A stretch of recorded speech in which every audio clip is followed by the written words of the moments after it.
todo mundo, né? O dia de vestir azul, né, Guilherme? Hoje é o dia muito feliz, eu diria, né? Dado todas essas circunstâncias, né, que a gente tem vivido aí.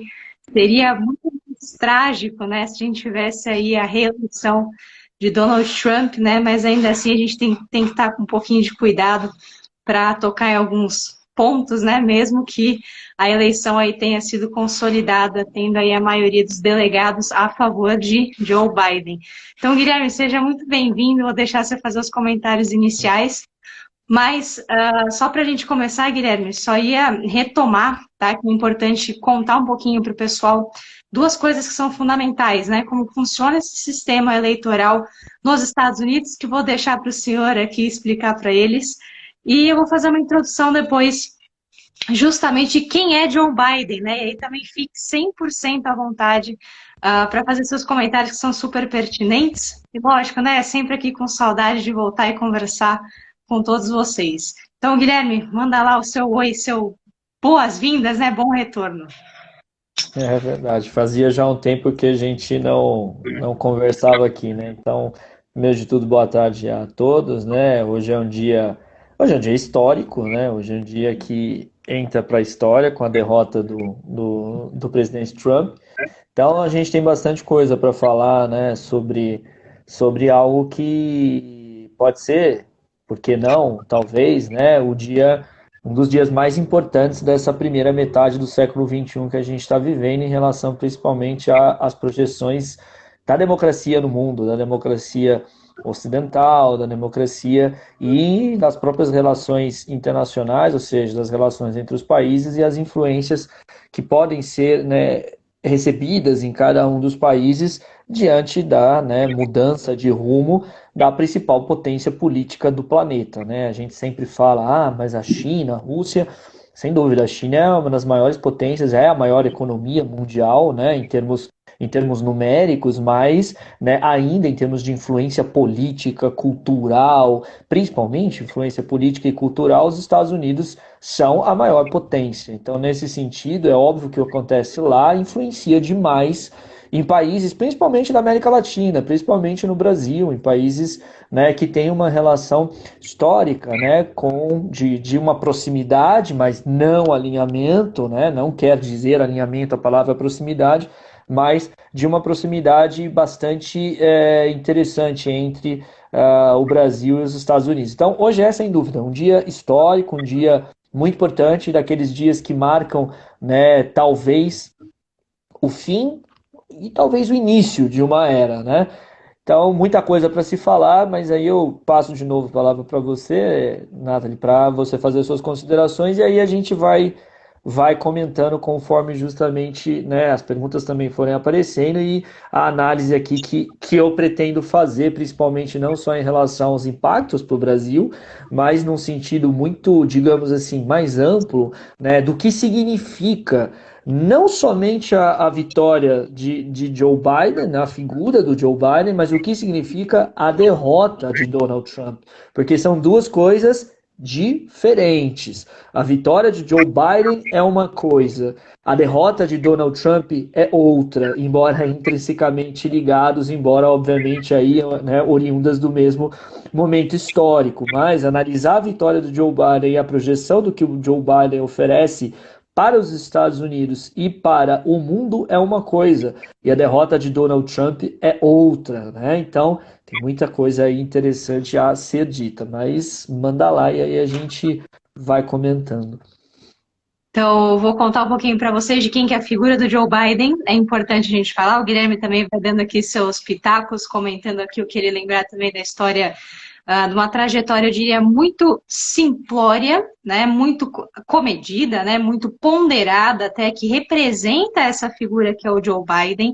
Dificilmente a gente viu em toda a trajetória aí do Joe, vamos chamar ele de Joe, né, ou Biden aqui para quem preferir, onde ele é um político que não polariza, né, Guilherme? Ele não é um político radical. Então isso chamou muito a atenção.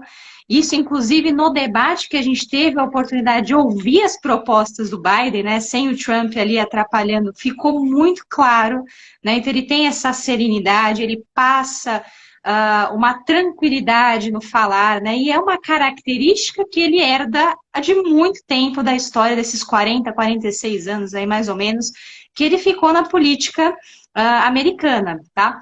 E o que é mais interessante é quando a gente vai para a história pessoal do Joe Biden, né? Então, o Joe Biden ele é uma pessoa que sofreu muito, né? E nunca se deixou abater, porque por que que é importante falar da história pessoal um pouquinho?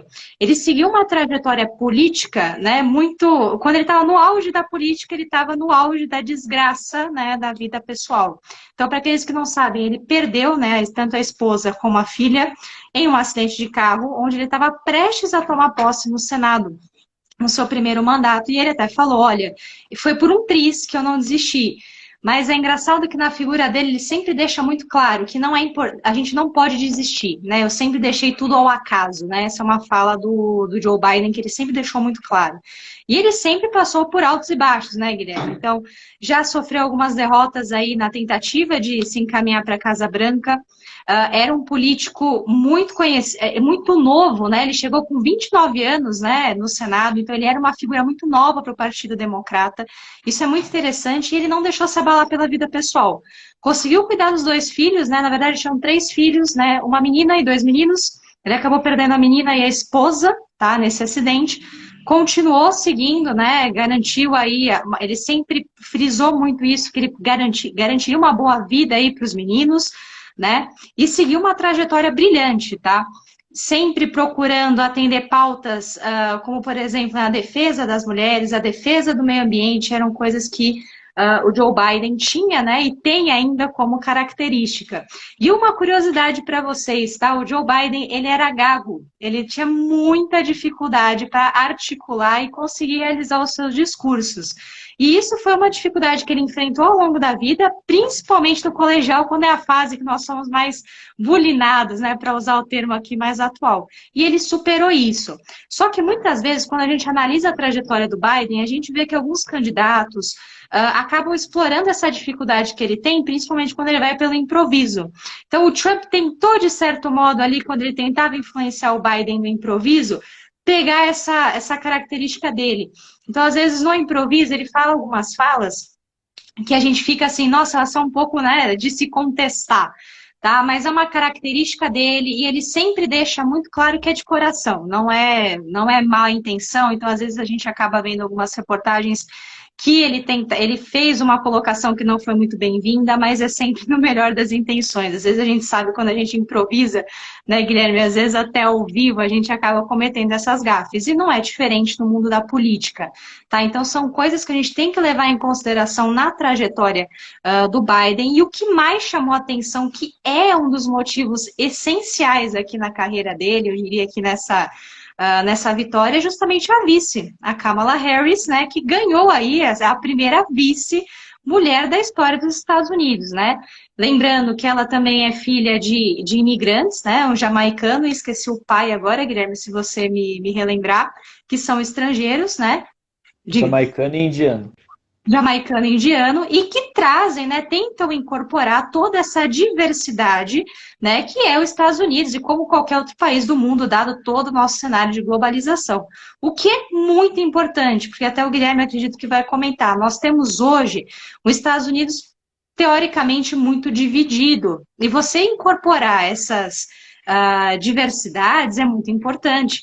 Tá? Até do ponto de vista econômico, isso vai fazer sentido e a gente vai comentando mais para frente. Mas essa, tá? Dado todo o background aqui, se o Guilherme até quiser comentar mais alguma coisa da figura do Joe Biden, é importante a gente levar em consideração. Tá? Não foi uma trajetória, é uma trajetória totalmente diferente do que a gente viu com o Donald Trump, que não tem uma formação, não tem essa característica. O Biden, ele é jurista, advogado, né? Por muito tempo aí, ele inclusive optou por estar como defensor público, né? Ele falava dessas causas sociais, era o que mais chamava a atenção dele, então ele sempre sempre manteve esse viés e manteve esse discurso muito ponderado e que chamou muita atenção ontem, né, Guilherme? Até no próprio discurso que ele fez, né, para a gente manter a fé. Ele usou até essa expressão no Twitter para continuar com o processo democrático e a contagem de votos. Então, assim, é muito importante a gente falar isso para vocês terem noção, né, desse pano de fundo que está aí dentro das eleições americanas.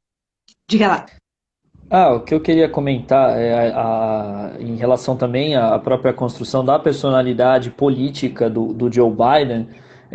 Só uma coisa, Natália, o Joe Biden ele não era gago, ele é gago, né? Ele é gago.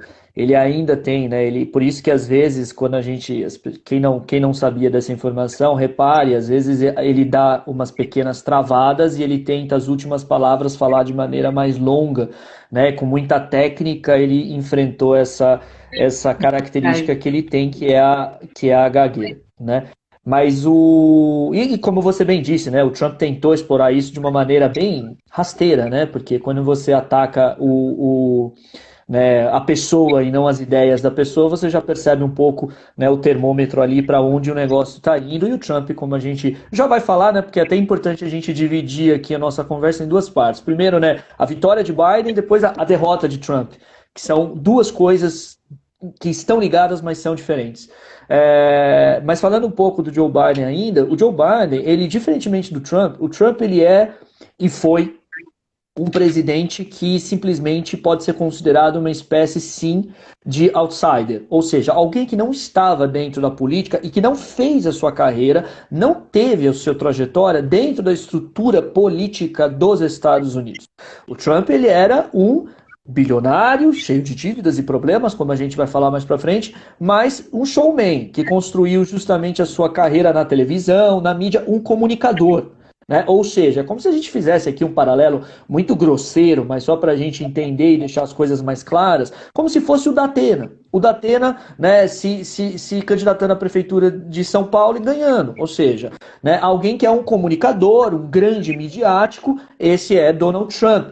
Diferentemente de Joe Biden. Joe Biden, ele foi aos 30 anos, né, a posse dele, ele já tinha 30 anos, mas ele foi um dos senadores mais jovens da história dos Estados Unidos e começou a sua carreira na estrutura política dos Estados Unidos na década de 70.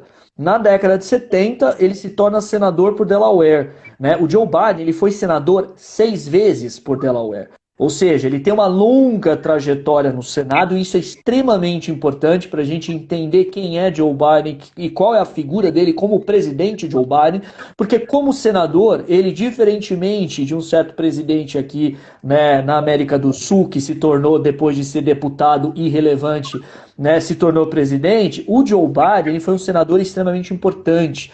O Joe Biden ele liderou comissões, integrou comissões importantes no Senado, como a Comissão de Relações Exteriores. Então, ou seja, se tem uma coisa que o Joe Biden conhece muito bem e trabalhou muito bem na vida dele, foram as relações internacionais. Ou seja, o Joe Biden ele tem uma importância muito grande na história das relações internacionais recente, né, dos Estados Unidos. Então, veja, é um senador que teve 6 mandatos por Delaware.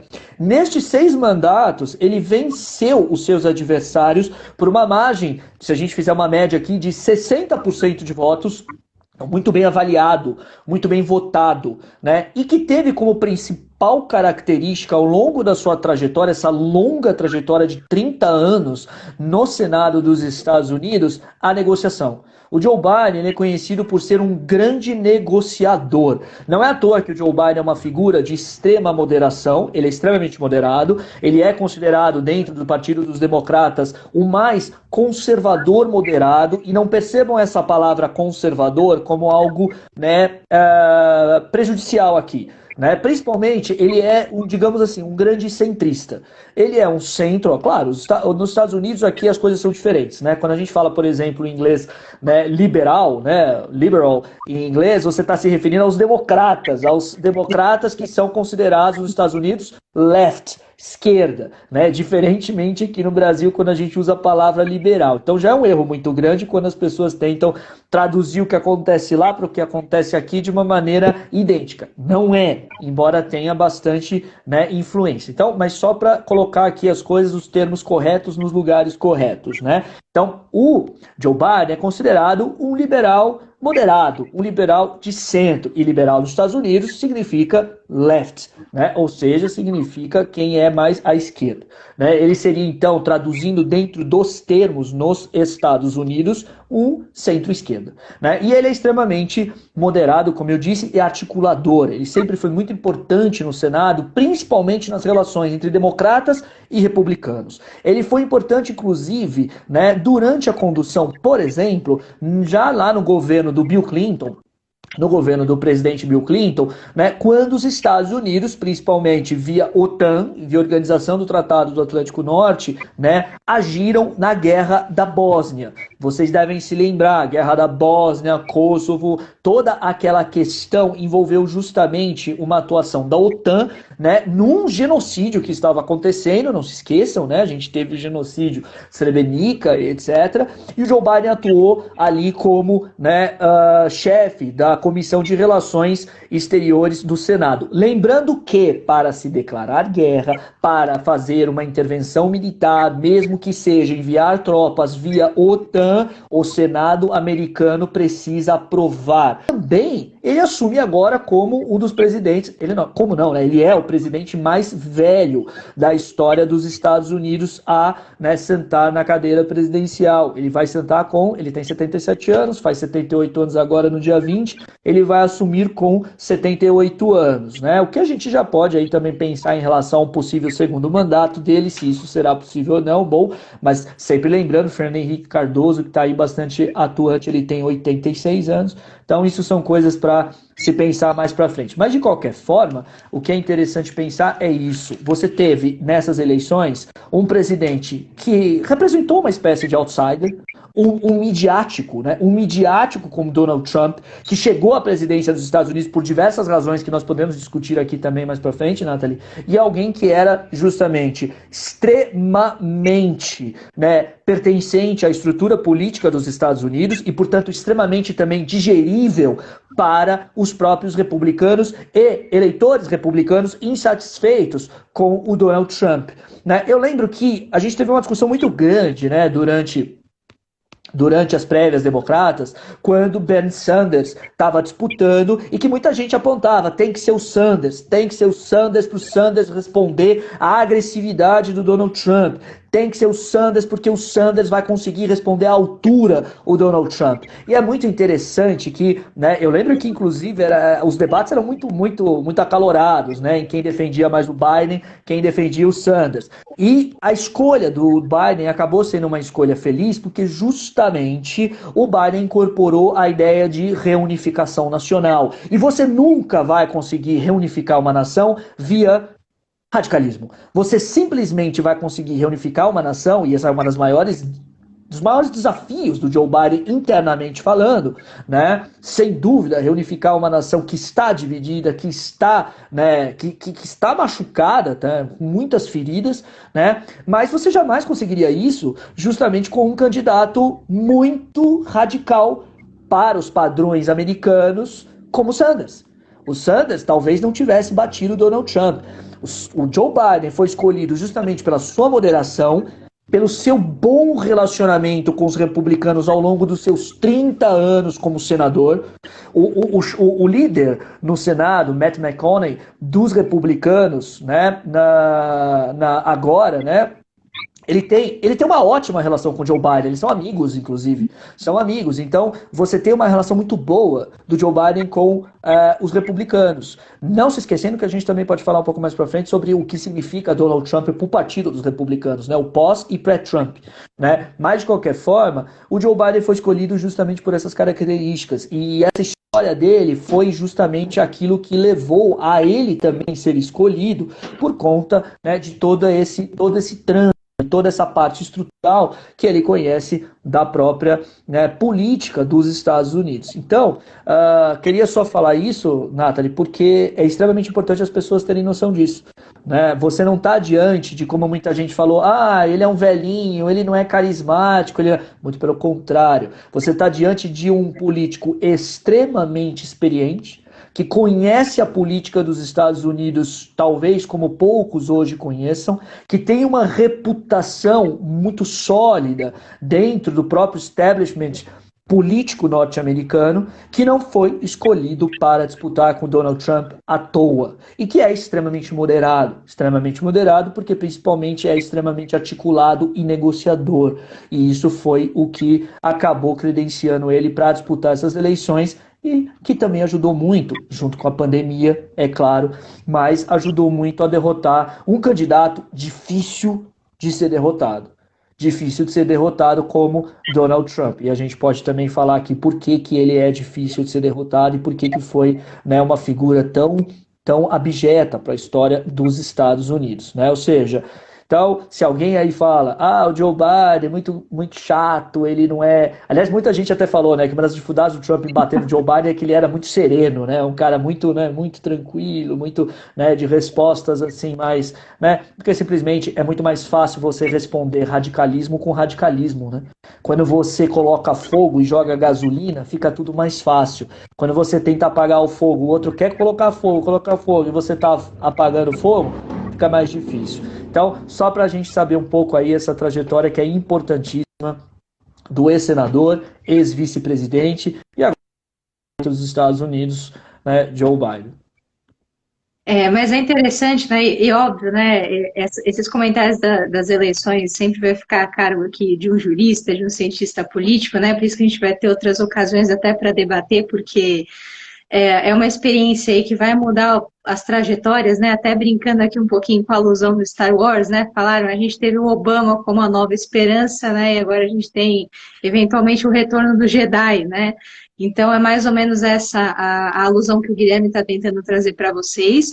E o que eu posso falar para vocês, por enquanto, em termos econômicos, é lógico, né? A economia aqui está muito atrelada, né? Sempre a condução americana, né? Se a gente principalmente olhar para o Brasil, né? Então uma decisão americana vai respingar aqui no Brasil, não tem jeito. Mas agora, para traçar um panorama econômico, é um pouquinho complicado, até porque, como o Guilherme estava aqui falando para vocês, um dos principais, ou que eu diria o primeiro desafio do Biden, né, ao pegar essa responsabilidade da presidência americana, é justamente o enfrentamento da Covid. Então, ainda a gente está num momento de recuperação, está num período extremamente de crise, de um país dividido, então a gente vai ter que ajustar o político, ajustar a crise salutar para depois discutir o econômico. A única coisa que eu queria chamar a atenção do ponto de vista econômico, principalmente para quem investe ou para quem estava discutindo, que o Biden é uma figura aí até monótona, como o Guilherme estava comentando, e que poderia influenciar o resultado econômico, é que justamente o mercado apostou no seguinte: vamos manter Donald Trump porque ele é o cara do mercado. Então a gente vai apostar em Donald Trump. Não é à toa que logo quando começou as apurações no dia 3, a gente teve uma virada ali na Bolsa de Apostas apostando no Donald Trump, o que minou aqui a maioria das expectativas das pessoas, falando assim, puxa, pode ser que o Donald Trump ganhe, né? O mercado está apostando nele. Só que a gente não levou em consideração o seguinte, e os votos do Correio, que foi massacrante, eu diria que foi decisivo, né, ali para o Biden ser o maior candidato que levou maiores votos aí na história dos Estados Unidos. Né? Então, isso que chama muito a atenção. E a partir de então, levando isso em consideração, que o mercado reverteu totalmente a posição. O mercado começou a apostar em quem? Começou a apostar em Joe Biden. Tá? Então, teve esse movimento em termos de mercado financeiro e que chamou a atenção. Tá? Inclusive, tiveram alguns youtubers aí falando que vai ser péssima a condução do Biden dentro do mercado financeiro, e que não é verdade. É justamente aquele argumento de que o Guilherme estava falando, que aqui no Brasil a gente acaba confundindo as coisas entre o liberal e o não liberal, o que não tem nada a ver. O que a gente, de fato, depois vai até discutir, né, Guilherme, é que justamente o Biden vai exigir, talvez, algumas adequações aos tratados internacionais que vão refletir aqui no Brasil, que são as questões ambientais. Então, isso é uma das coisas que a gente vai ter que ponderar. E aí, uma coisa que a gente vai ter que comentar, que eu acho que tem a ver com isso, Guilherme, é que justamente, né, a gente teve um posicionamento aqui, uma estratégia, né, do nosso presidente Jair Bolsonaro, não se manifestar, né, enquanto as decisões aí não forem completamente encerradas, tá? Coloquem aí entre aspas, porque foi esse o termo utilizado, né? Então a gente teve diversos aí chefes de Estado, a gente teve ex-chefes de Estado também, a gente teve Bill Clinton, a gente teve o Obama se manifestando, né, apoiando, né, esse resultado. A gente teve aqui no Brasil o Rodrigo Maia, o próprio João Dória, a Angela Merkel lá na Alemanha também se manifestou, né, já parabenizou o Joe Biden. O próprio Boris Johnson, da Inglaterra, tá entre outros líderes, Emmanuel Macron, Alberto Fernandes, né? E a gente não teve o posicionamento, né, do nosso chefe de Estado, né? Ele preferiu ficar calado. E foi uma decisão ali unânime, né? Já tinham alertado até para o Bolsonaro tomar essa posição. Eventualmente, se tiver essa recontagem de votos ou uma contestação do Trump, que seria a posição a ser adotada. Se o mercado ele enxerga um candidato disparando pesquisas, ele fala, bom, o que esse candidato tem que é bom para mim, ruim para mim? O outro muda, o outro passa. O que esse candidato tem que é bom, ruim para mim? O mercado funciona assim. O mercado ele tem interesses, né? Não ideologia. Então a gente precisa parar com essa história. Então, porque o mercado, é óbvio, quando o Trump estava ganhando, o mercado falou, bom, o Trump vai ganhar, beleza, vai mudar, vai continuar a mesma coisa, os republicanos têm maioria no Senado, talvez continue com a maioria, ele consiga fazer um plano, né, de maior, digamos, de dar mais dinheiro para as pessoas aí durante a pandemia, isso vai ser bom para a economia, e aí vai. E aí vai. Aí, de repente, Joe Biden vence, o mercado, bom, isso vai ser bom também, o Joe Biden vai mudar, então a gente vai ter aí uma recuperação econômica, ele vai combater a pandemia, e pronto. Ou seja, o mercado não é um bom termômetro, não é. O mercado ele é reativo, ele reage a projeções que ele faz de acordo com os interesses dele, e ponto. Bom, feito essa parte, que é uma coisa que eu gosto de falar, que eu sempre fico, quando eu vejo isso, eu falo, gente, vamos parar com isso, né? O mercado para lá, o mercado para cá, enfim. Mas, de qualquer maneira, é muito interessante a gente perceber que o Joe Biden, né? O Nathalie, só uma coisa, eu não sei se sou eu que estou travando ou você. A gente, eu não sei se eu travei em algum momento aqui, até se o pessoal puder. Volta um pouquinho. Porque você também está travando um pouquinho para mim, né? Não sei aqui como é que está sendo, De qualquer forma, vamos lá, né? A gente vai levando aqui. O Joe Biden, ele tende a oferecer economicamente, né? Digamos, ele tende a oferecer economicamente agora de uma maneira, sendo muito adivinhão, né? Ou seja, tentando adivinhar coisas. Ele tende a oferecer, se ele conseguir, né, uma própria, né, política de reunificação nacional e também maior atenção às pessoas que sofreram mais com a pandemia. Então ele tende a tentar não somente a oferecer talvez algum plano de ajuda, o plano de auxílio importante, como ele também vai fortalecer o Obamacare. Isso é óbvio. Agora mudou, né, mudou a perspectiva em relação ao Obamacare. Agora você não tem mais alguém que quer destruir o Obamacare. Você tem alguém que quer fortalecer e expandir o Obamacare. Agora, tudo isso agora é muito prematuro. Por quê? Porque as eleições não acabaram. A gente ainda tem, e as eleições não acabaram não que o Trump não quer admitir, isso é outra coisa que a gente vai falar, mas as eleições para o Senado, as eleições para a Câmara dos Deputados. Ou seja, a gente tem uma perspectiva que justamente vai terminar só, não sei, né, as pessoas, é importante a gente saber isso. Isso só vai estar definido no ano que vem. As eleições para o Senado só terminam, gente, ano que vem.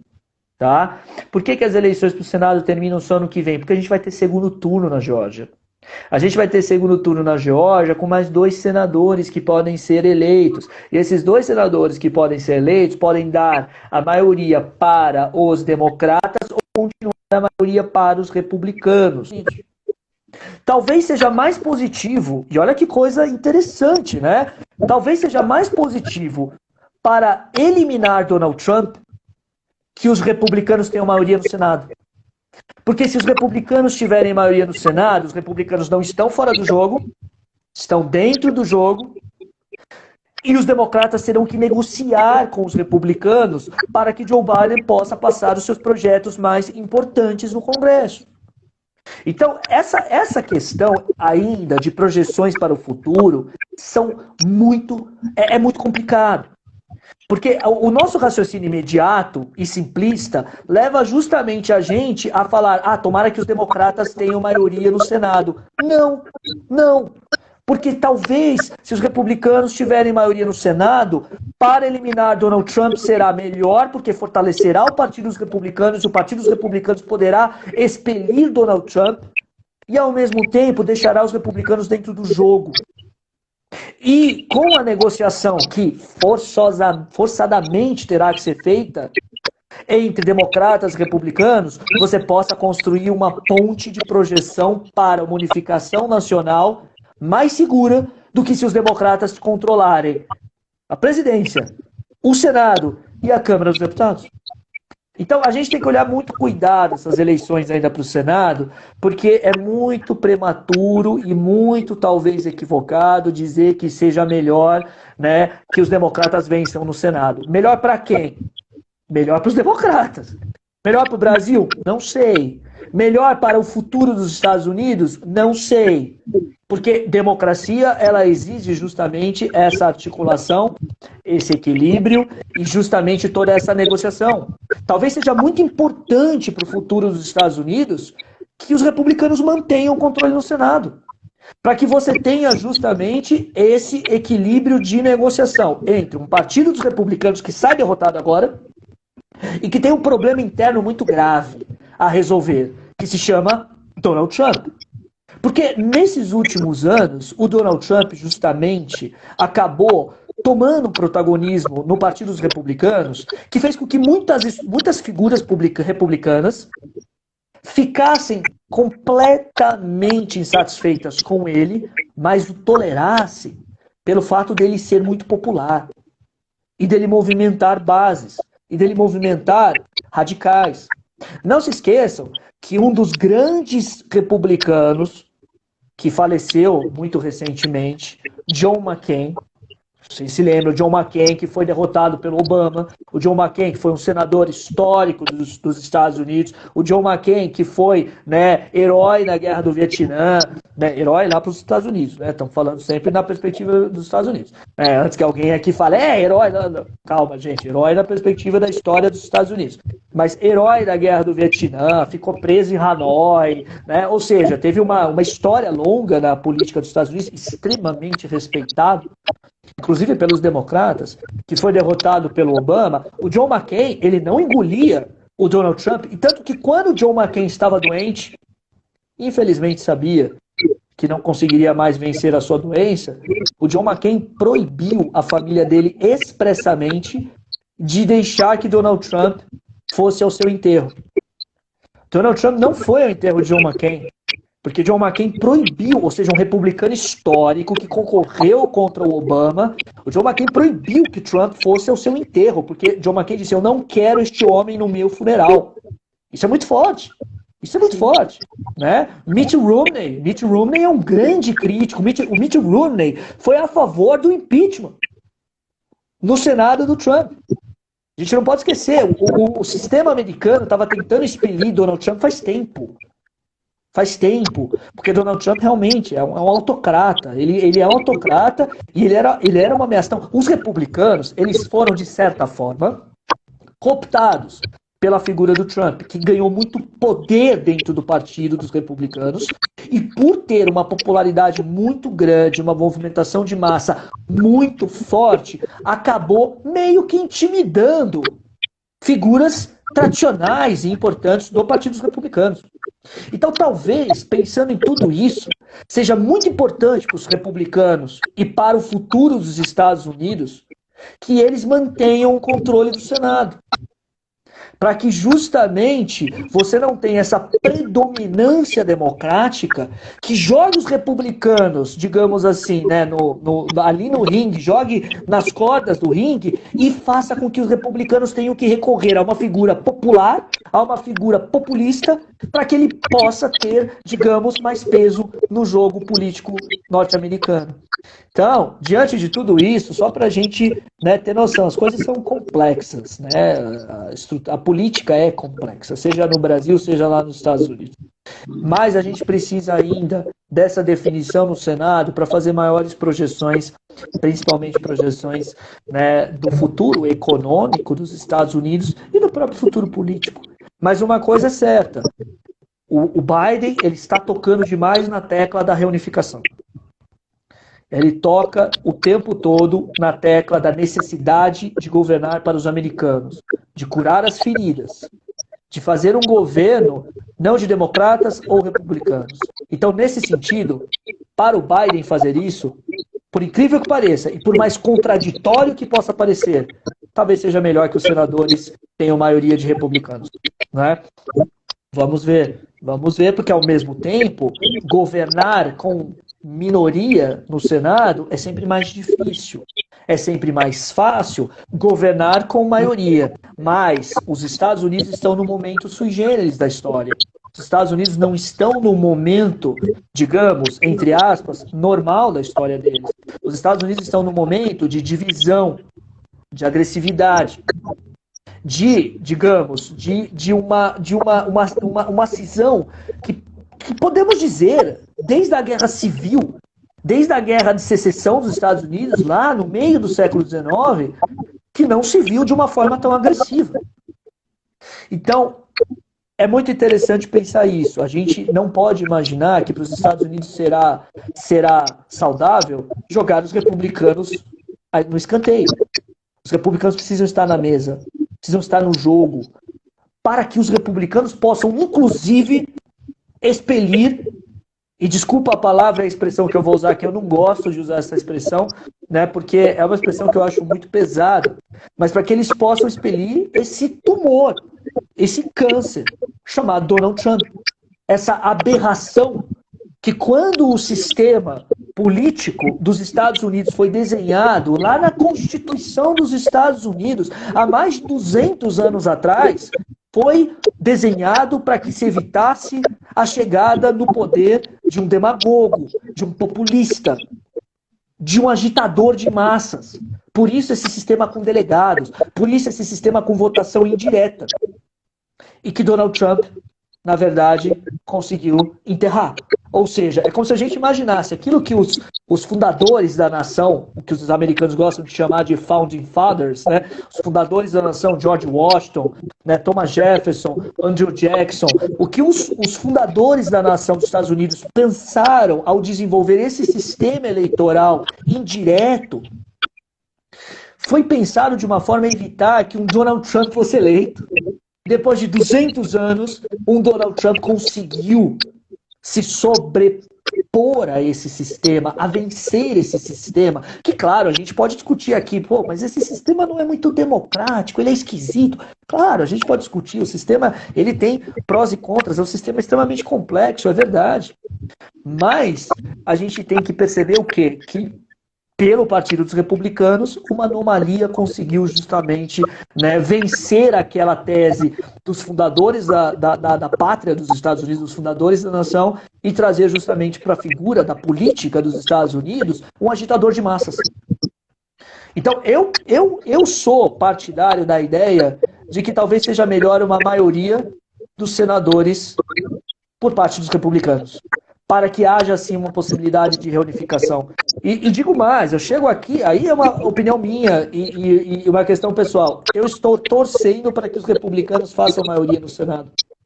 Porque se os republicanos fizerem maioria no Senado, a gente sim terá uma possibilidade dos republicanos melhor extirparem de dentro de si Donald Trump.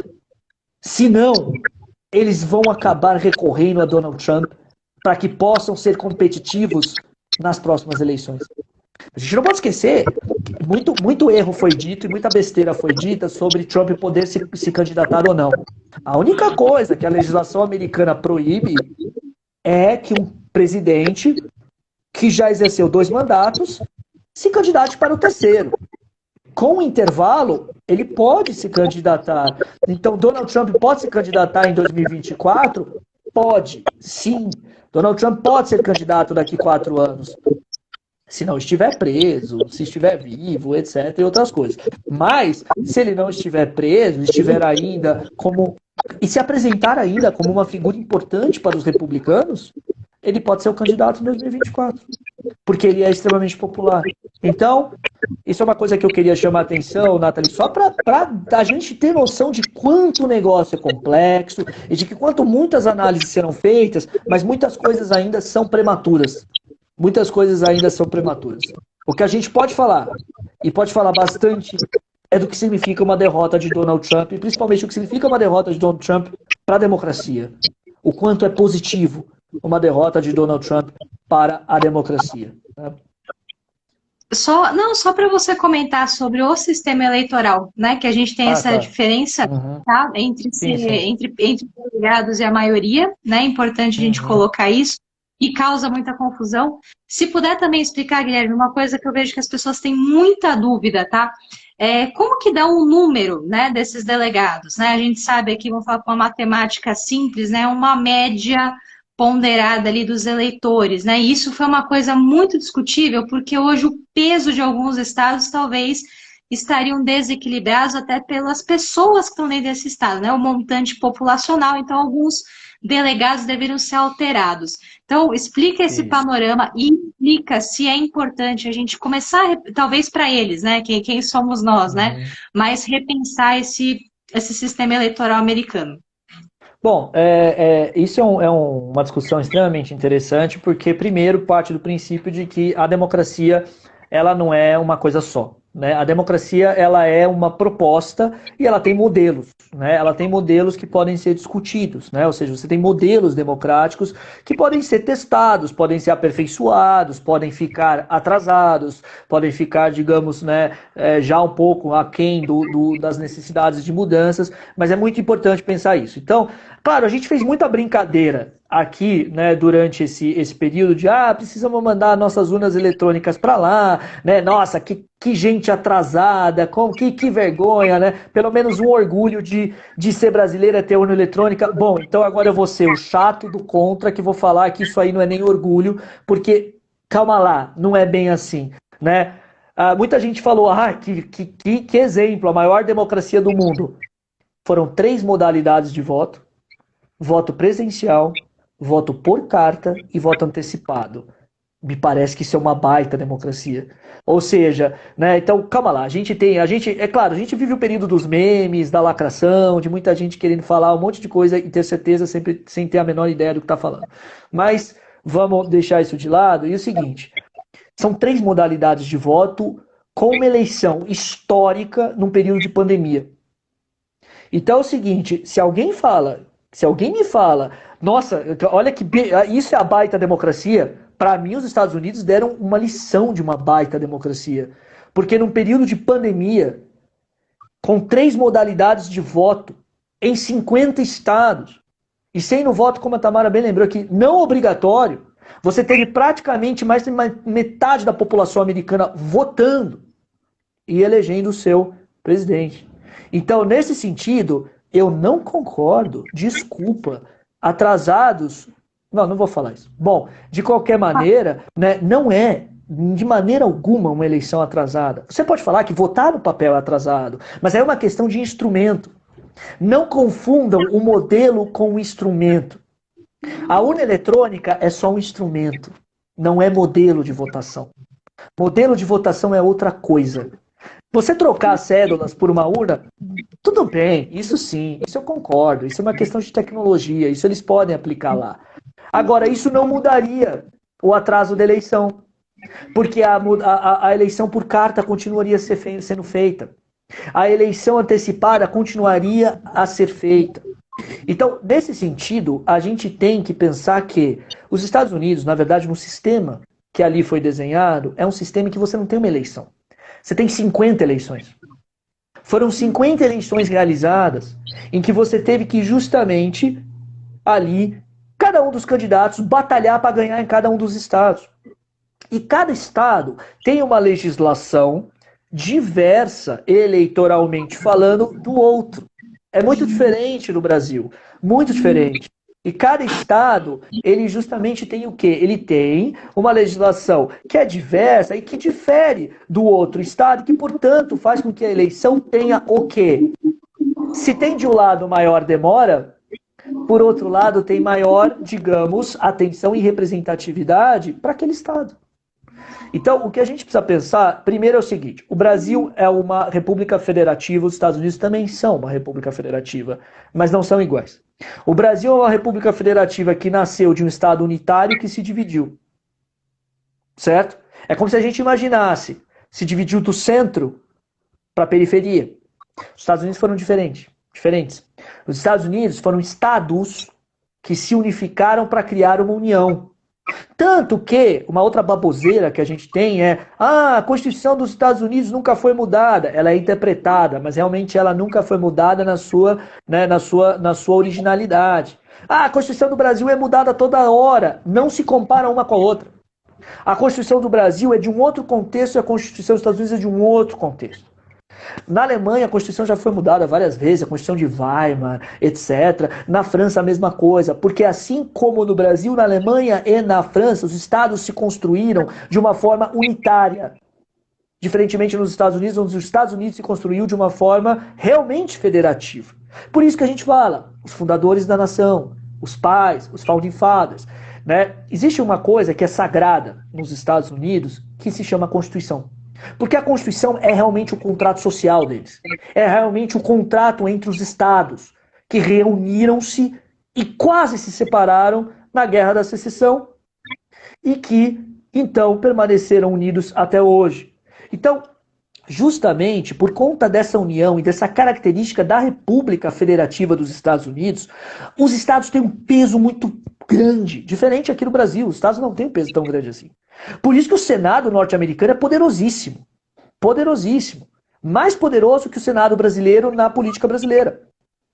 Por isso que um senador como Joe Biden tem um peso enorme. Então veja, nesse sentido, quando a gente pega as eleições do sistema americano, se desenhou um sistema em que justamente você precisou ali alinhar os interesses de cada um dos estados para que eles pudessem escolher um presidente da União de uma maneira em que evitassem que se chegasse justamente uma figura carismática de algum lugar, popular, arregimentasse massas e se tornasse presidente e acabasse com a federação. E que pudesse se sobrepor aos estados, ao poder dos estados. Então se desenhou esse modelo do colégio eleitoral. Do colégio eleitoral para que justamente tivesse peso cada um dos estados na decisão do chefe da nação, do chefe de estado. Por isso que, na verdade, as eleições dos Estados Unidos são complexas e demoram. E, é claro, demorou muito mais agora por causa do contexto da pandemia, das 3 modalidades de voto, porque são 50 eleições. É muito difícil ser eleito presidente dos Estados Unidos. Você tem que justamente vencer em cada um destes estados, e cada um destes estados é uma batalha.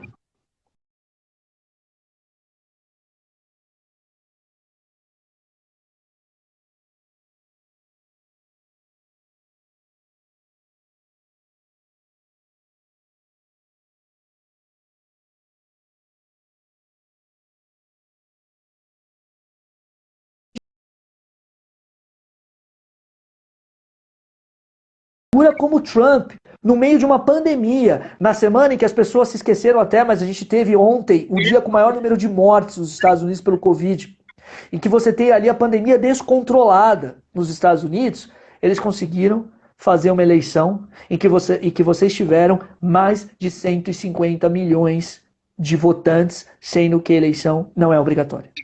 Então, se tem uma coisa que diga, Nata. E só um detalhe que as pessoas às vezes confundem também, durante essa apuração, que fala que foi muito demorada, né, aproveitando esse gancho dos memes, né, o que demora, né, o fator humano na contagem é que a gente tem que abrir o envelope. Quando estão os envelopes abertos, a gente tem uma máquina que conta os votos, e aí é super rápido, é questão de segundos. Acho que a máquina consegue apurar 80 votos por segundo, por minuto, uma coisa assim. Então é muito rápido. O que demora, né, principalmente os votos por correios, etc., é que tem que abrir, tem que separar, tem que ter esse cuidado, né? Para vocês terem noção como é diferente. E não é que não dê de envolver tecnologia. Tem tecnologia, mas é diferente. É lógico que a gente está acostumado com a urna eletrônica, que já sai o bilhetinho ali pronto, não tem que ter esse cuidado tão manual. Mas não é uma coisa também de outro mundo, que é contado um por um cada voto, né? Tem que levar Exatamente. Isso também. Não, e fora, Natra, que no momento que se abre a cédula, quando você abre a cédula, você precisa justamente verificar irregularidades na cédula, e é isso que é mais demorado. Você abre a cédula, e não se esqueçam, a cédula é a mesma em que se elege presidente, senador, deputado. Ou seja, para ver como o Trump, aliás, foi contraditório, né? As eleições para o Senado são válidas porque ali favorece a ele, né? É a mesma cédula. E as eleições não são válidas para presidente porque não favorece a ele. Mas aí é o produtor de fake news, é o Trump, é um mentiroso que ele é e sempre foi, e aqui nós temos o seu filhote. Mas, de qualquer maneira, né, o que demora é justamente isso que você muito bem falou, Natália. A abertura da cédula, a verificação de irregularidades na cédula, e aí sim você põe para uma máquina contar voto. É que nem vestibular, gente, que nem a FUVEST. A FUVEST tem uma máquina que conta o leitor ótico, né? Os vestibulares têm uma... Não é ali no papelzinho, cara, deixa eu contar quantos. Então, é muita besteira, é dita, a gente entende a brincadeira, é gostoso, a brincadeira, tudo pra gente, pra gente se sentir orgulhoso pelo menos uma vez na vida, né? Mas, até aliás, né, até no videozinho que o New York Times fez agora pro Trump, né, dizendo Trump aceite a derrota, eles mostraram imagens de pessoas que foram derrotadas, tá lá a seleção brasileira depois de 7-1, né? Até nisso a gente toma, né? Mas a gente entende a brincadeira. Mas não dá para falar, que essa é a grande democracia. Essa é a grande democracia. Os Estados Unidos, no meu modo de ver, e não é querer aqui puxar sardinha para os Estados Unidos, eu sou muito crítico da história dos Estados Unidos, principalmente na parte de direitos humanos. A parte de direitos humanos é complicadíssima, né? A gente tem Guantánamo, a gente tem Abu Ghraib, a gente tem muita coisa para falar. A gente tem a Guerra do Vietnã, a gente tem Hiroshima, Nagasaki, etc. Então não é puxar sardinha para ninguém, mas é reconhecer que justamente, né, em termos de democracia, foi uma aula de democracia o que os Estados Unidos deram. Uma eleição dificílima. E o pior, dificílima não só por conta dessas 3 modalidades de votos, pelo contexto da pandemia, mas também porque você tem um presidente com a máquina administrativa na mão, querendo minar a eleição, querendo destruir a eleição. E mesmo assim o sistema dos Estados Unidos se mantendo resiliente, se mantendo forte. Foram 232 anos de votações e eleições que hoje o Donald Trump tentou fazer parar de contar voto e ao mesmo tempo desreconhecer e fazer ser ilegítima, apontando fraude sem ter nenhuma prova. Então vejam quantos desafios foram enfrentados para que essa eleição fosse realizada. Então, para só fechar o raciocínio, Nathalie, em relação ao sistema, é claro que a gente pode falar que o sistema precisa de aperfeiçoamentos. Porque, muito bem você apontou, como são escolhidos e calculados os delegados. Os delegados são calculados de acordo com a proporção de votantes. E é claro que, como a proporção de votantes, você pode ter pesos diferentes por cada estado. E, claro, a dinâmica populacional, acabei de usar a palavra dinâmica, ela muda. Né? Ou seja, então nesse sentido, alguns reajustes precisam ser feitos.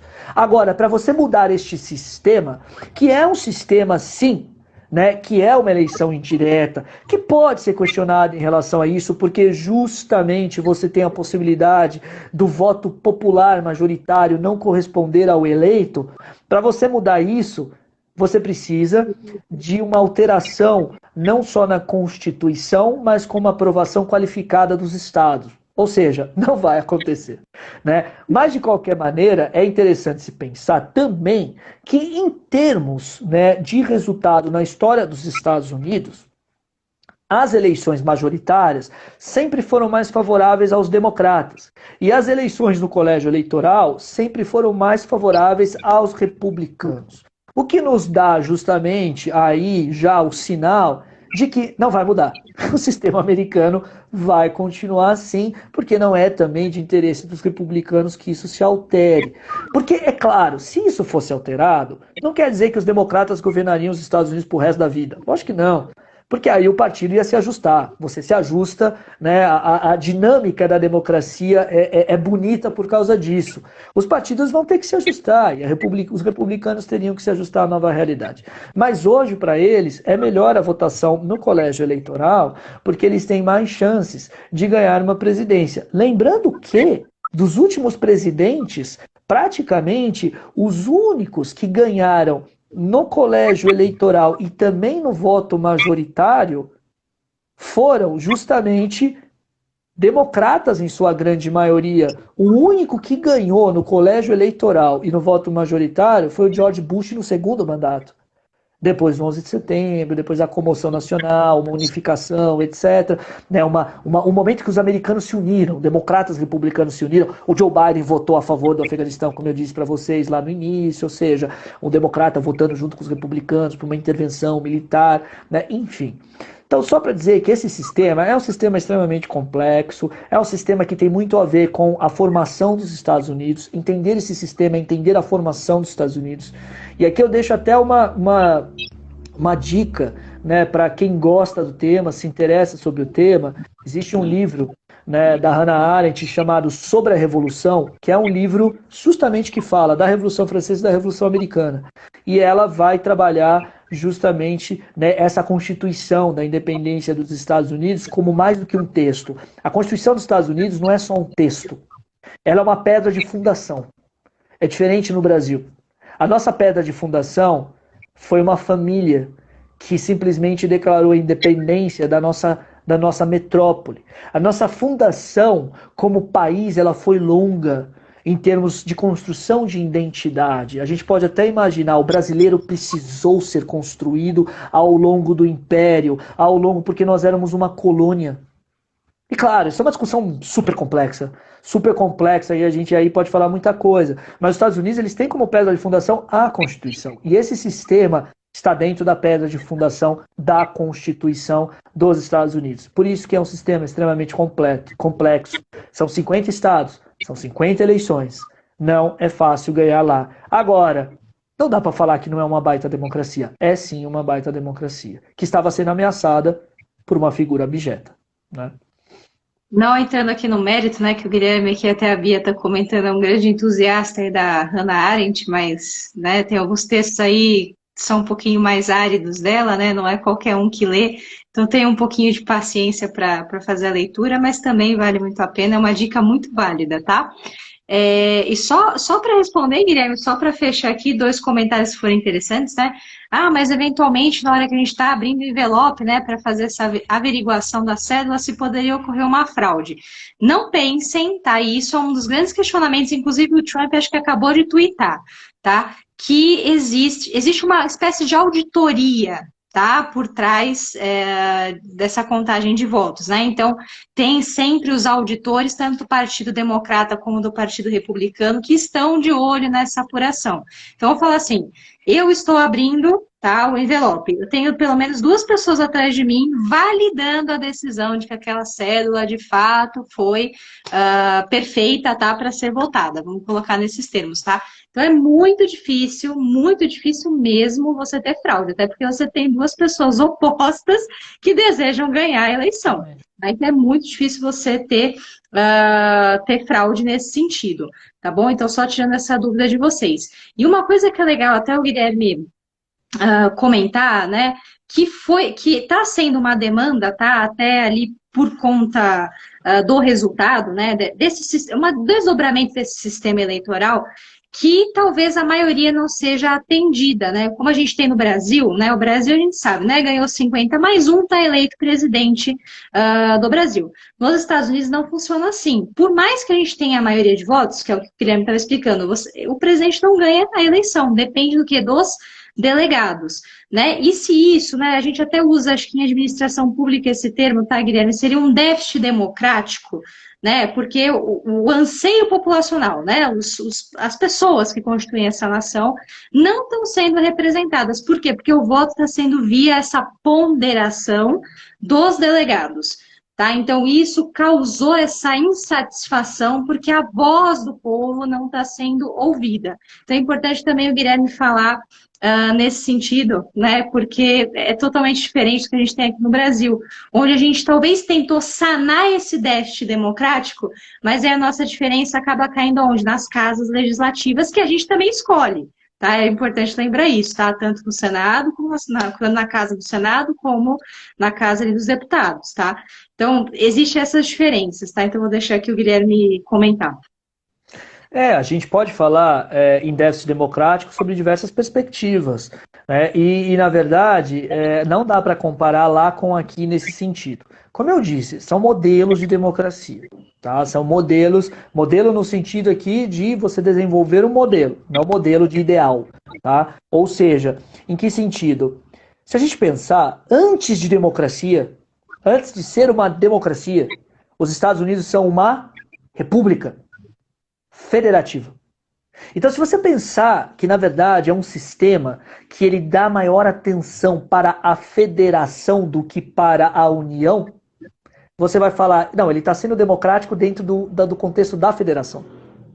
Ou seja, o que ele está valorizando é o voto no Estado, é o voto da união dos Estados, e não o voto majoritário dos americanos. Porque, justamente, para a gente entender, é por isso que eu falei para vocês e por isso que a gente discutiu aqui, né? E eu sei que eu demorei para falar, mas fiz questão de fazer isso, porque para a gente entender esse sistema, precisa entender a fundação dos Estados Unidos, a formação dos Estados Unidos. É uma formação republicana, republicana no sentido de república no conceito político, né? Ou seja, é uma república federativa. Então, nesse sentido, o que significa o sistema eleitoral nos Estados Unidos corresponde à formação dos Estados Unidos como uma federação de estados. Então, se você pensar em déficit democrático, como numa eleição majoritária no Brasil, ok, existe um déficit democrático, é verdade. Agora, se você pensar que os Estados Unidos são, além de uma democracia, uma república federativa, com uma federação extremamente, né, organizada e forte na própria posição dos estados, então aí você não tem na questão um déficit democrático, você tem na verdade, uma ampliação democrática dentro dos estados. Porque para ser presidente dos Estados Unidos, o candidato precisa ganhar em cada um dos estados e fazer a maioria da somatória dos delegados que os estados destinam. Então, é uma questão de visão, é uma questão de contexto. Claro que trabalhando a democracia num conceito mais simples, democracia é a maioria, é o que a maioria quer. Democracia é simplesmente, né, o desejo da maioria. Então aí você vai falar, não é o desejo da maioria. Mas não é tão simples assim. Né? Democracia não é só o desejo da maioria.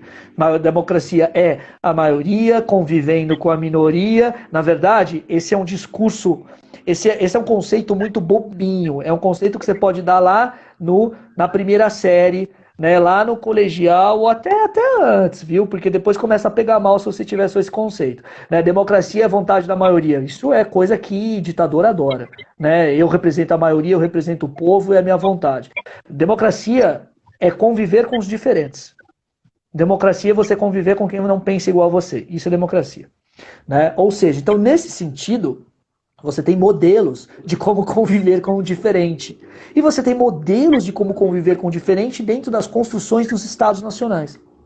Porque nós vivemos ainda hoje num mundo organizado em que a organização humana se dá por meio de Estados. Então, dentro da formação do Estado Nacional norte-americano, em que se formou por meio dessa união de Estados, o Estado tem um peso, porque assim foi que os fundadores da nação destinaram na Constituição dos Estados Unidos. Então, pensar a democracia americana muito numa analogia com a nossa não funciona. É um equívoco. A gente adora falar que eles perderam no voto popular, perderam no voto da maioria, mas para eles os estados é o que realmente importa. Para os norte-americanos, a posição de cada estado, o que a Geórgia pensa, o que Delaware pensa, o que Michigan pensa. Tanto que nessas eleições foi extremamente importante para o Joe Biden vencer, não só restaurar o famoso, né, Blue Wall, né, a muralha azul, onde, né, os democratas vencem normalmente, mas ganhar a Geórgia, um reduto republicano. Um reduto republicano historicamente. Para ele isso foi extremamente importante, talvez seja a maior vitória, né, do Joe Biden nessas eleições, seja o estado da Geórgia, principalmente. Aliás, a Geórgia, como todo mundo sabe, historicamente, é um dos estados mais historicamente racistas da história dos Estados Unidos, por conta, principalmente, da herança escravocrata, né, dos Estados Unidos sulistas, né, que culminaram lá na Guerra da Secessão em 1861, 1860, né, daí em diante. Ou seja, então pensar nessa ideia de déficit democrático você tem que pensar de uma maneira bem cautelosa. Né? Não dá para trazer um modelo nosso, majoritário, e simplesmente aplicar para o modelo dos Estados Unidos. O nosso modelo é um modelo em que a união é mais forte que a federação. A União, ela na verdade tem uma preponderância sobre os estados. Tanto que na história do Brasil, qual foi sempre a briga mais forte? São Paulo contra a União, São Paulo contra a União. A gente quase teve um movimento separatista quando a gente teve em 32, né, São Paulo insatisfeita com a União. Porque é o estado mais poderoso, o estado mais rico, o estado politicamente mais importante da nação. Ou seja, é completamente diferente. Então não dá para comparar de maneira equânime, de maneira idêntica, o que é para nós uma eleição majoritária, o que é para os Estados Unidos uma eleição majoritária. Não é pensar assim, existe um déficit democrático enorme na maior democracia do mundo. Pera lá, não é bem isso. Não é bem isso. E mais uma vez, só para fechar esse raciocínio, Nathalie, não confundam. Urna eletrônica é só instrumento. Modelo de votação é outra coisa. Eles podem adotar a urna eletrônica lá e demoraria do mesmo jeito. Porque você tem votos antecipados, você teve votos, né, por correio, você tem ainda as eleições, só para vocês terem ideia, formalmente, as eleições americanas só vão terminar em dezembro. Porque você tem votos militares, tem muito voto ainda para apurar, tem Senado, tem Câmara, etc. É que acabou, já chegou numa proporção matemática irreversível que o Trump não tem mais chance. Mas as eleições não vão acabar nesse mês. Elas vão acabar mês que vem. Pior, elas vão acabar em janeiro, porque você tem o segundo turno na Geórgia para senador. Então, essa questão do tempo precisa ser vista de uma maneira um pouco mais cautelosa, e toda essa questão de qualificação da democracia, de qualidade da democracia, precisa ser vista de uma maneira mais profunda.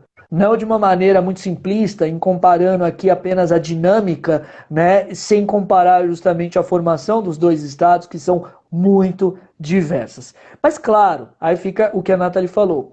Ajustes precisam talvez ser feitos, recálculos, né, de quantos delegados cada estado ali tem, porque vocês vão perceber, inclusive, e façam isso, é uma análise muito interessante, olhando os mapas dos Estados Unidos, vocês vão perceber que existem dois grandes Estados Unidos, os Estados Unidos rural, do campo, mais conservador, mais tendente a republicanos, e você vai ter justamente os Estados Unidos das grandes cidades, das grandes metrópoles. Eu não posso ser presidente dos Estados Unidos, André, eu nasci no Brasil.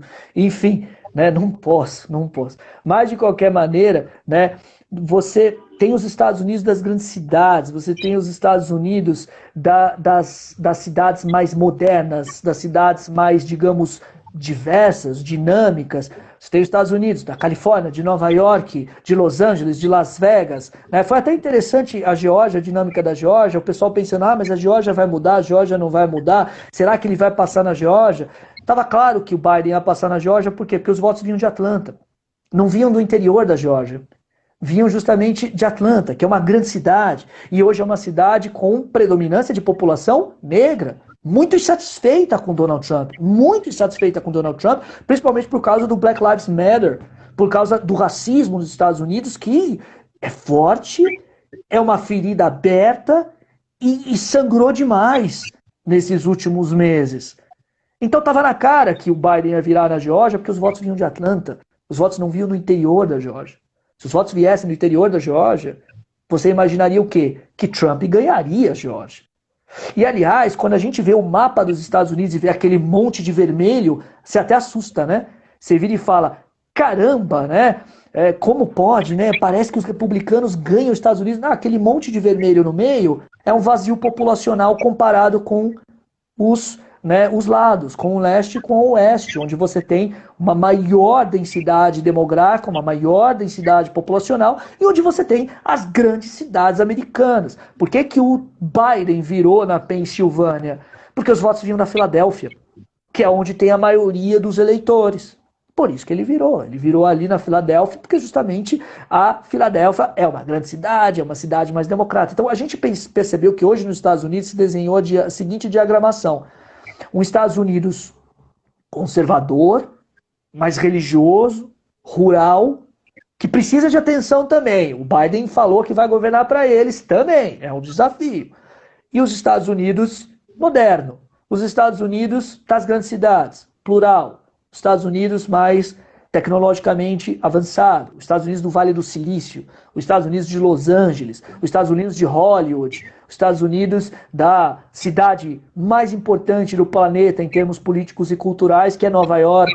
Ou seja, são dois Estados Unidos que ficaram claros, né, neste mapa eleitoral. Mas, só para fechar todo esse raciocínio, a gente não pode fazer essas comparações simplistas, que é no meme, né? O meme tem espaço de uma frase e um desenho, né? Que a gente acaba fazendo. Mas é de se louvar, e no meu modo de ver, eu fico muito impressionado e fico bastante satisfeito com o resultado de ver justamente a democracia americana sendo resiliente, sendo extremamente forte.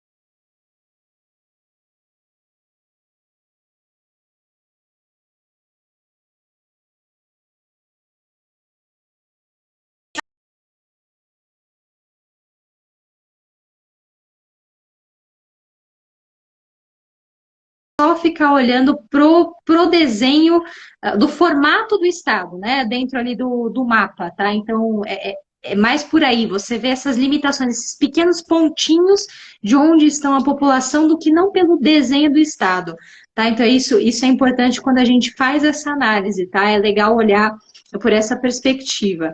Tá bom? E agora eu diria aqui o que o pessoal mais quer, tá, Guilherme? Que eu sei que também demanda um bom tempo aí, e vou deixar você falar, que é justamente as relações internacionais, né? Como que vai ficar em termos dessas relações, né?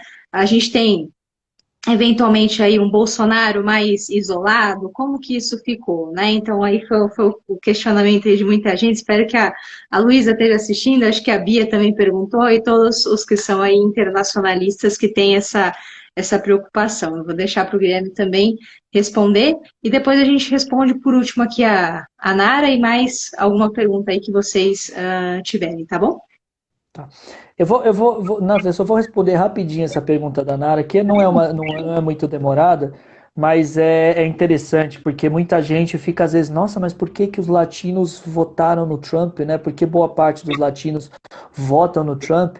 Por que que na Flórida o Trump ganhou, né? A Flórida, aquele lugar bonito, de sol, Disney, etc. Gente, porque é o seguinte também, né? Como a gente sempre fala, e aliás eu gosto de falar isso, Nathalie, tudo é complexo, não tem nada fácil no mundo, tem nada simples. Cuidado com as resoluções simples, cuidado, porque a gente vive em tempos de lacração e tempos de meme, em que você explica coisas complexas por memes, né? Brincar é uma coisa, agora falar sério é outra, as coisas são complexas, né? Tudo é complexo no fundo. Por que que os latinos votam muito? E por que que a Flórida votou bastante no Trump, tanto agora nas eleições quanto nas eleições passadas? Bom, a Flórida tem uma composição populacional bem complexa. Ela tem muitos latinos de origem cubana, venezuelana, e ela também tem muitos americanos mais velhos, americanos de outros estados, que vão encerrar sua vida, sua aposentadoria no estado com mais sol, com o estado que não neva, com o estado mais agradável para você passar a velhice. Então você tem uma população ali muito velha nos Estados Unidos, na Flórida, que é mais conservadora. Tanto que o Biden apostou muito na Flórida, nessa população, por causa do Covid. Mas parece que não funcionou muito, né? Parece que acabou não funcionando muito. E por que que o latino acaba votando no Trump? O Trump, ele sempre fez aquele jogo de, né, quem é meu rival é comunista, é socialista, é esquerdista radical, vai acabar com os Estados Unidos. Essa é a estratégia dele. E vocês vão percebendo, gente, o Bolsonaro, ele copia o Trump assim quase que totalmente. Ele é um subproduto do Trump. Por isso que o Trump perder foi muito importante para enfraquecer o Bolsonaro em termos de tática, estratégia e ideologia. Mas, por que que os latinos votam e votaram mais no Trump? Porque justamente os latinos que moram na Flórida fugiram de ditaduras de esquerda. Eles fugiram de Cuba, eles fugiram do Fidel, eles fugiram do Chávez, eles fugiram do Maduro. Ou seja, para eles, a palavra socialismo é um trauma. Você pode dizer, ai não, mas não é tão ruim assim. Mas eles fugiram. Ninguém sai do seu país, tirando algumas exceções, ninguém sai do seu país com a família sua para viver num lugar em que você vai ser considerado cucaracha, latino, cidadão de segunda categoria, se sua vida tá boa. Eles saíram porque a vida deles não estava boa. Saíram para sair de uma situação difícil para uma situação melhor. Então, nesse sentido, existe um trauma deles com qualquer coisa que se refira à esquerda, qualquer coisa que se refira ao socialismo. E quando o Trump vende aquela ideia, Biden é socialista, os democratas são socialistas, etc., os latinos acabam, de certa forma, comprando. E não somente isso, os latinos são mais religiosos. Os latinos têm justamente também, né, muitos são muito católicos, muitos são muito evangélicos, eles têm também um conservadorismo religioso, que para o Trump foi muito pesado. O Trump fez uma associação com o conservadorismo religioso muito forte nos Estados Unidos, né? Ou seja, pensando algumas similaridades com aqui também, né? Porque, na verdade, essas pessoas, coitadas, foram super enganadas, né? O Trump, no fundo, ele é um vigarista. Ele é um grande vigarista. Mas o Trump, ele teve, né, uma penetração muito grande nos americanos mais religiosos e nos imigrantes mais religiosos, né? Naquele pessoal do centro-americano, do oeste americano extremamente conservador, né? Ali ia assim a rodo, né? De torto a direito, uma associação do Trump como um enviado divino para salvar os Estados Unidos, né?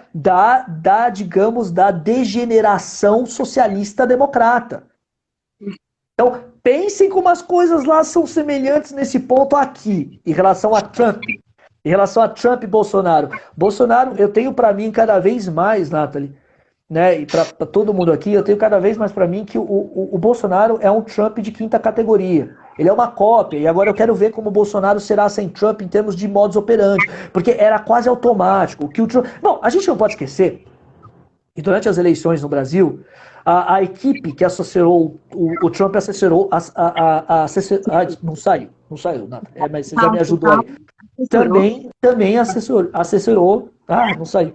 Também ajudou, às vezes eu tenho umas travadas também, gente, mas também ajudou a campanha do Trump, do Bolsonaro, né? Ou seja, o Steve Bannon, ele, não se esqueçam, gente, o Steve Bannon, que foi o grande assessor do Trump, ele nomeou como embaixador da direita na América Latina o Eduardo Bolsonaro, né? Ou seja, você tem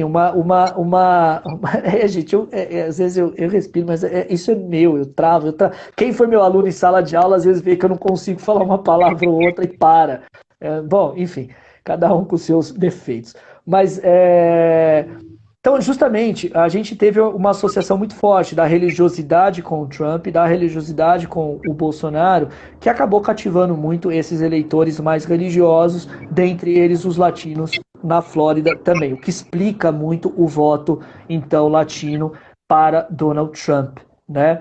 Aliás, percebam também que o Trump teve bastante votação entre os mais pobres, né? Entre os mais pobres nos Estados Unidos, né? Entre os mais pobres nos Estados Unidos, o Trump teve uma votação considerável, tá? Agora, para falar um pouco da questão das relações internacionais, é bom senso. O acordo do clima, ele é fundamental para o futuro da humanidade. Não é para o futuro dos Estados Unidos, da humanidade. Então, esse é um dos pontos mais importantes para a humanidade em relação, né, ao Biden na presidência dos Estados Unidos. O Trump é um negacionista. Com o Biden, ganha também a ciência. No sentido de que agora a gente tem alguém que patrocina a ciência e não um negacionista, terraplanista, que fala contra a vacina, etc. e assim por diante. Então, na política internacional, a coisa mais sensível é essa volta para os Estados Unidos, para a dinâmica internacional, para o diálogo internacional, para maior institucionalidade nas relações internacionais. Em relação, justamente ao Brasil, é uma oportunidade que o Brasil tem. O Bolsonaro, ele é tão nocivo aos interesses do Brasil, que aí eu gostaria que vocês me acompanhassem nesse raciocínio, que é muito importante. Uma coisa são os interesses do Bolsonaro, outra são os interesses do Brasil. O Brasil não é um país como os Estados Unidos, o Brasil não é a China, o Brasil não é a Alemanha. O Brasil é um país, digamos assim, tá lá, pensando aqui de uma maneira bem vulgar, tá lá no meio da tabela. Não é um país que tem muito poder de fogo internacional por conta da sua economia. Não é um país que consegue sentar à mesa nas negociações internacionais e ditar as regras. O Brasil é um país que precisa da institucionalidade. O Brasil é um país que precisa da OMC. O Brasil é um país que precisa das instituições internacionais funcionando, porque nós jogamos melhor com elas do que sem elas. Tanto que uma tradição da política externa brasileira, uma tradição do Itamaraty, sempre foi o quê? Defender a institucionalidade internacional. Essa tragédia que a gente está vivendo no Itamaraty hoje, que é uma coisa para a gente depois no futuro esquecer o que está acontecendo agora, é justamente jogar fora toda a tradição e inteligência da nossa história no Itamaraty. O Brasil sempre defendeu a institucionalidade, o Brasil sempre defendeu as resoluções do Conselho de Segurança da ONU, o Brasil sempre defendeu, né, as negociações na Assembleia Geral da ONU, o Brasil é um grande litigante na Organização Mundial do Comércio, o Brasil teve vitórias espetaculares na Organização Mundial do Comércio, no caso do algodão, caso da laranja, ou seja, um mundo não multilateralizado para o Brasil é ruim, porque nós não somos tão poderosos assim. A gente precisa partilhar o mundo de maneira institucional, porque aí sim nós somos ouvidos. Só na cabeça do Bolsonaro, só na cabeça desse lunático do Ernesto Araújo, que é bom para o Brasil ser pária.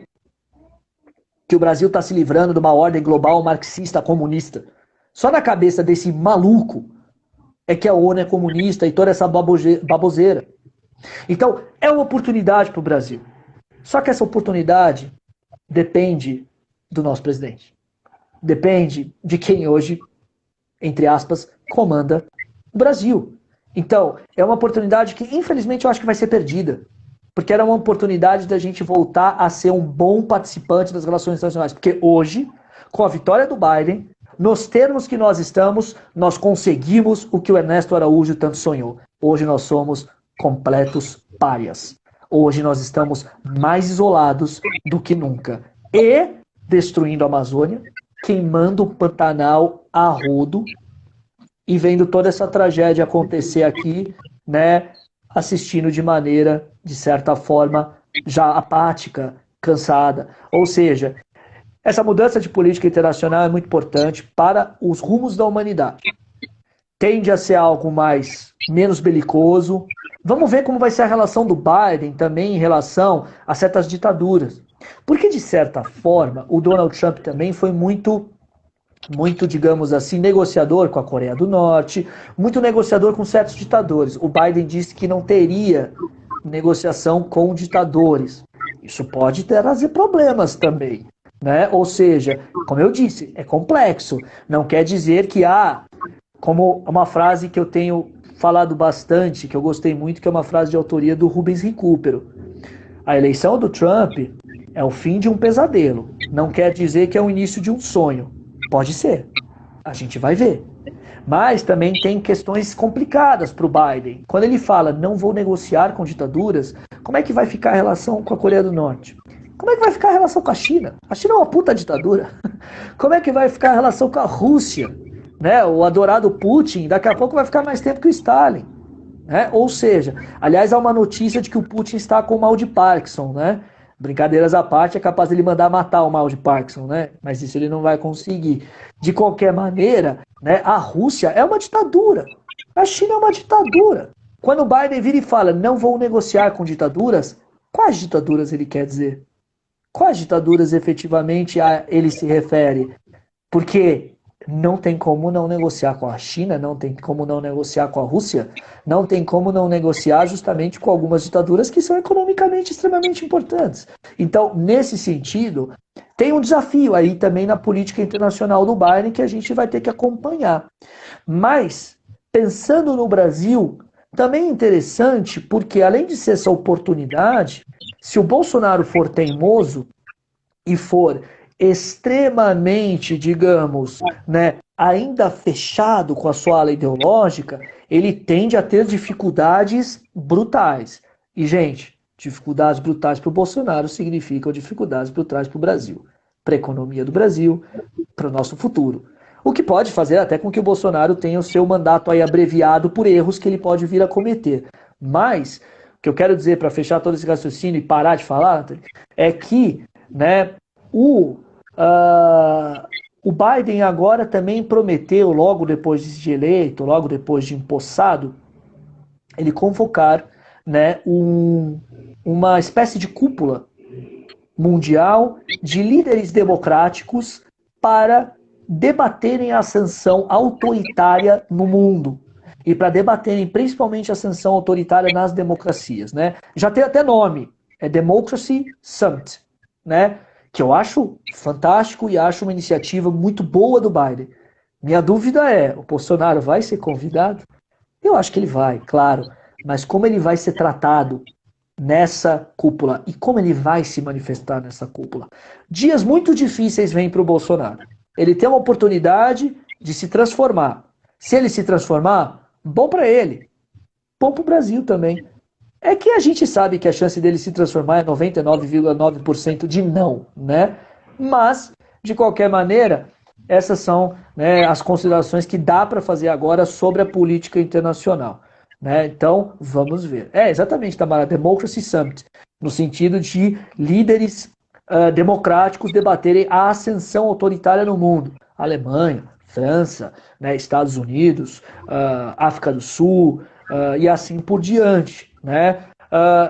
O Bolsonaro tende a ser convocado, eles não vão deixar o Brasil de lado, porque deixar o Brasil de lado é ruim também, é você meio que dar argumento pro Bolsonaro, ele fala, olha só, olha o clubinho deles, aí o Bolsonaro vai falar, é o clubinho da esquerda, né, e aí vai, ou seja, né, tem que chamar o Bolsonaro sim, tem que chamar, e aí tem que ver como o Bolsonaro vai se tratar lá, como o Bolsonaro vai ser tratado lá e como ele vai, né, ser, digamos, como vai ser a performance dele, né, mas de qualquer maneira, digo que talvez o Ernesto Araújo e talvez o Salles estejam com os dias contados. Porque aí justamente a pressão vai ser muito grande, principalmente na área do meio ambiente. Principalmente na área do meio ambiente, né? Então acho que aqui a gente cobriu grande parte, né? Não sei se vocês aguentariam aí mais uma hora, né, de rodadas. Acho que o Guilherme falou bastante aqui. Eu sei que ficaram ainda algumas dúvidas, mas aí eu aproveito aqui, anotem tudo, absorvam tudo, muita coisa que o Guilherme falou é importante, até para vocês entenderem o que está acontecendo. Logo, logo aqui a gente até vai cair, tá, Guilherme? Só para te avisar.